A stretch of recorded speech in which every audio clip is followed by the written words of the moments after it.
Alam nyo ba guys, kahapon, 'di ba nag-share ako ng video na mangyak-ngyak ako kasi sa totoo lang sobrang bigat ng pakiramdam ko. Siguro may mga taong gusto naman akong kausapin pero ang hirap nilang hanapin. Tsaka ayoko rin talagang makaabala na sa iba. Ayokong yung problema ko is problemahin din ng iba. Although may hindi maiiwasan na nadadamay. Pero hindi ko naman ginusto. Alam ni Lord yan kung gaano ko kagustong ayusin lahat. Pero yun nga, may mga delays. May mga inaasahan kang solusyon pero hindi natutuloy. Or siguro hindi man matuloy ngayon, talagang may delay lang. Then kahapon, after kong mag-video, pag-scroll ko, kada scroll ko, puro about sa kanya yung napapanood ko. Alam mo yung feeling na nagdadasal ka, kinakausap mo siya pero hindi ka niya sinasagot. Ginawa niyang way yun, siguro, yung mga video na napapanood ko para sagutin niya kung ano yung bumabagabag sa isip ko.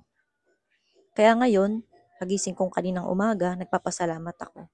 Nakatulog ako actually kagabi, kakapakinig ng mga salita tungkol sa Diyos. Medyo gumaan yung pakiramdam ko. Medyo nabawasan yung iniisip ko. Although, wala pa naman siyang totaling solusyon.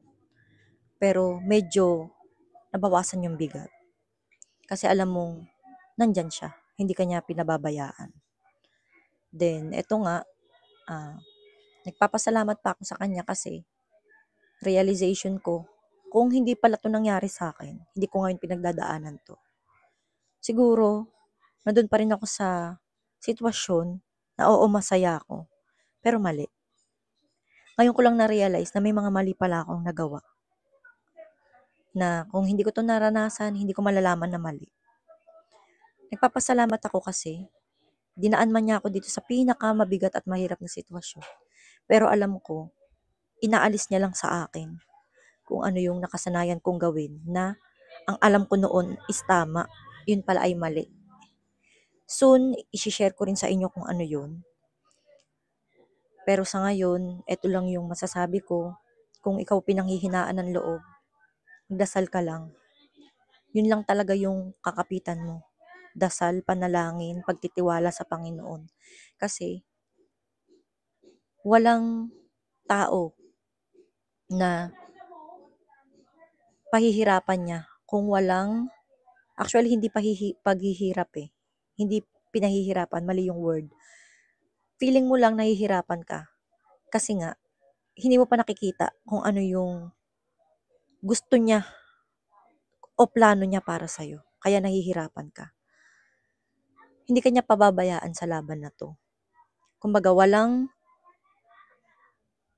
dahilan para pabayaan ka niya. Hindi niya ibibigay sa'yo yung problema na yan o sitwasyon na yan kung alam niyang hindi mo kaya. May pinaparealize lang siya ngayon. Then ngayon nga na-realize ko yung pagkakamali ng mga nagawa ko. Na akala ko tama.